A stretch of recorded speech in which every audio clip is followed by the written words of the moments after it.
Hello everyone. So welcome to back, motivational video by Amit Seth. So in this particular slides, we will discuss, active and passive. Previous session also, we have discussed little bit active and passive. So in this, I did homework also for you for the British Academy student and Achievers Technology student. So specific, I prepared a chart through which you can learn, will get to know each and every active and passive. So chart से आपको बहुत easy रहेगा किसी को active को passive बनाना है, passive को active बनाना है. So have a look at this chart. This is very important chart. So first this is tense, active, passive. It's better you can just write it down, so this will for forever for you guys, and this is very helpful and fruitful. Present indefinite. Present indefinite क्या है? Helping verb क्या होता है friends? Do या does. Then passive बनाना हमें तो क्या करेंगे हम? इज एम आर लगाएंगे इंस्टेड ऑफ व्हाट? डू या डज. दैट मीन्स अगर प्रेजेंट इंडेफिनिट का टेंस है उसका हमें पैसिव बनाना है तो उसकी जो हेल्पिंग वर्ब होगी डू या डज, उसको हटा के हम पैसिव की हेल्पिंग वर्ब क्या लगाएंगे? Is, am or are. Now next is present continuous. Present continuous में एज वी नो कि हेल्पिंग वर्ब क्या क्या होती है? Is, am, are. अगर इसको हमें पैसिव बनाना है तो इज तो रहेगा, एम भी रहेगा, आर भी रहेगा, एनी वन ऑफ देम, इनमें से तीनों में से कोई एक रहेगा, लेकिन उसके साथ प्लस बीइंग आ जाएगा. क्या आ जाएगा? प्लस बीइंग, BIENG, बीइंग आ जाएगा. Next is present perfect. Present perfect पता है आपको, हैज और हैव आता है हेल्पिंग वर्ब. देन अगर इसका पैसिव बनाना है हमें तो हैज बीन या हैव बीन आ जाएगा. क्या आ जाएगा फ्रेंड्स? हैज बीन या have been for the purpose of what? Passive. You making the passive और present perfect tense is there, तो instead of has and have you have to put what? Has been और have been. Next tense is past indefinite. Past indefinite में friends क्या आता है? Did. अब did की जगह हम अगर इसका पैसिव बनाएंगे किसी भी सेंटेंस का तो डिड की जगह हम या तो वॉज रख देंगे या वर रख देंगे. Now next is past continuous. Past continuous में वॉज ओवर आता है कि I was going, they were going, so something like that. Past continuous में वाज ओवर आता है हेल्पिंग वर्ब. अगर इसको हमें पैसिव बनाना है तो हम क्या करेंगे? वाज, वॉज और वर तो रहेगा, प्लस फ्रेंड्स रिमेंबर बीइंग आएगा उसके बाद, वॉज बीइंग या वर बीइंग, इस तरह से. Past perfect. पास्ट परफेक्ट में हेल्पिंग वर्ब हैड आती है. अब पास्ट परफेक्ट का अगर हमें पैसिव वाइज बनाना है तो हैड बीन आ जाएगा. Clear with this? Now next is future indefinite. Future indefinite में विल आएगा और अगर हम इसका पैसिव बनाएंगे तो विल बी हो जाएगा, will be. Now next is future perfect. Future perfect मतलब चुका होगा. Will have. फ्यूचर परफेक्ट के हम हेल्पिंग वर्ब क्या लेते हैं? Will have. अब अगर इसका हमें पैसिव बनाना है तो विल हैव बीन. आप इसको नोट डाउन कर लीजिए जब तक मैं आपको एक एक एग्जांपल देता हूं उसके सेंटेंसेस के.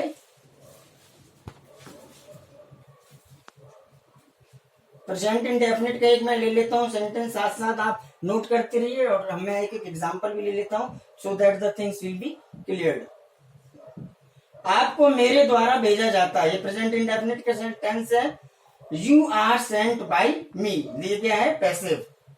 आपको मेरे द्वारा भेजा जाता है, you are sent by me. आपको राम के साथ मेरे द्वारा भेजा जाता है, you are sent with Ram by मी.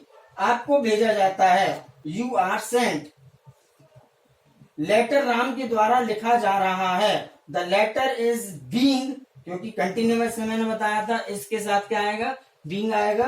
तो लेटर राम के द्वारा लिखा जा रहा है, राम लिखा जा रहा है means in case in this no subject और the letter is being written रहा है, गिटार बजाया जा रहा है, गिटार इज बीइंग प्लेड.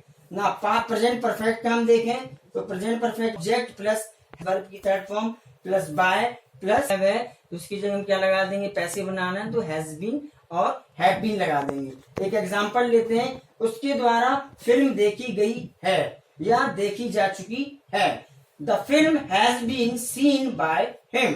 तो ये आपका कौन सा पैसिव बन गया? पास्ट एंड पास्ट परफेक्ट का ये पैसिव वॉइस बन गया। पास्ट इंडेफिनिट का देखते हैं पैसिव वॉइस, इसमें हम डिड लगाते हैं तो राम भेजा गया, राम मुझे भेजा गया, मुझे भेजा गया means I was sent. Rahul को बताया गया, राहुल वॉज टोल्ड। उसे कहा गया, has he was sad, he was sad. उसे बताया गया, उसे कहा गया, he was sad. Past continuous में राहुल को भेजा जा रहा था, राहुल को भेजा जा रहा था, तो वॉज ओवर लगता था हमारी हेल्पिंग वर्ब नॉर्मल में, लेकिन हमने इसमें क्या बताया था आपको कि बीइंग आ जाएगा साथ में, तो Rahul was being Saint.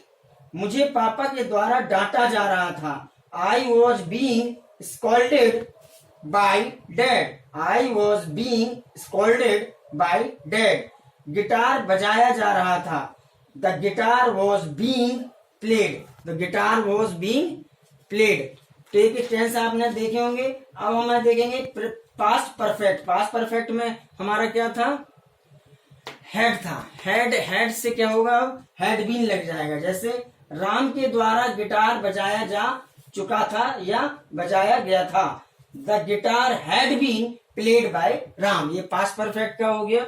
Next future indefinite, उसे भेजा जाएगा, वह भेजा जाएगा या उसे भेजा जाएगा, तो ये कौन सा future indefinite. He will be Saint, future indefinite में क्या होगा, विल हैव है तो विल हैव बीन आ जाएगा, मैंने बताया था। फ्यूचर इंडेफिनिट में विल बी आ जाएगा, right. This is last second one. तो इसको हम कैसे बनाएंगे, उसे भेजा जाएगा, he will be sent, will be आएगा क्योंकि पैसिव वॉइस है। उसे मार्केट भेजा जाएगा, he will be sent to market, उसे राम के साथ भेजा जाएगा, he will be sent with Ram. आप साथ साथ चार्ट भी लिखते रहिए तो बेटर होगा कि आपका at the same time two task will be completed. That's why I am telling you the sentences one by one so that you can easily understand, and in the same time you can write the chart also, right? Now future perfect, चुका होगा, चुकी होगी होते ना इसमें, so इसमें उसे भेजा गया होगा, उसे भेजा गया होगा मीन्स उसे भेजा जा चुका है। इसका मतलब क्या हुआ कि उसे भेजा जा चुका है। तो he will have been sent, will have been आएगा, मैंने बताया था पैसे बनाना है तो विल हैव है तो विल हैव बीन लग जाएगा, पैसे वाइज है ये। गिटार बजाया जा चुका होगा, the guitar will have been played. Now my mother loves me, active है ये, अगर मैं इसको पैसे बनाऊं तो I am loved by my mother. He writes a letter, this is active है तो पैसे में कैसे बनेगा, a letter is written by him. He celebrate his birthday is celebrated by him. Rahul does not read Hindi is not read by Rahul. I do not wait plant every day, I do not water plants every day, मैं पेड़ों को daily पानी नहीं देता हूँ। I do not water plants every day. अब इसको हम पैसिव कैसे बनाएंगे, plants are not watered by me every day. Teacher do not punish student nowadays, इसको पैसिव कैसे बनाएंगे, students are not punished by the teacher every day, student are not punished by the teacher nowadays। So friends, मैं सोच रहा था कि अब आपको क्लियर हो गया होगा। मैंने इसका आपको एक एक एग्जांपल भी दे दिया फ्रेंड्स, और इट्स बेटर है कि इस चार्ट आप अगर लिख लेते हैं तो आपको जहां भी अगर इसका एक्टिव बनाना है तो randomly you can pick this formula और चार्ट।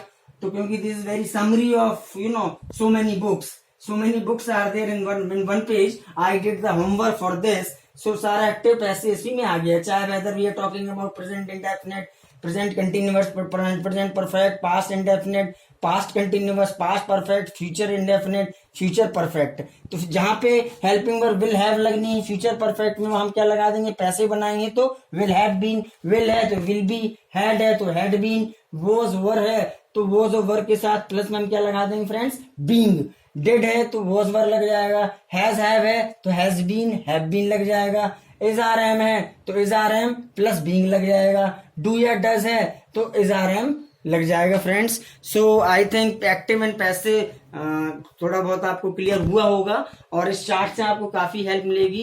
एंड ऐसी क्योंकि एक्टिव पैसे के लिए मुझे कई सारे स्टूडेंट्स के पेरेंट्स के फोन आए थे कि my child is not up to the mark for this particular topic active and passive. So I did homework. So I just want to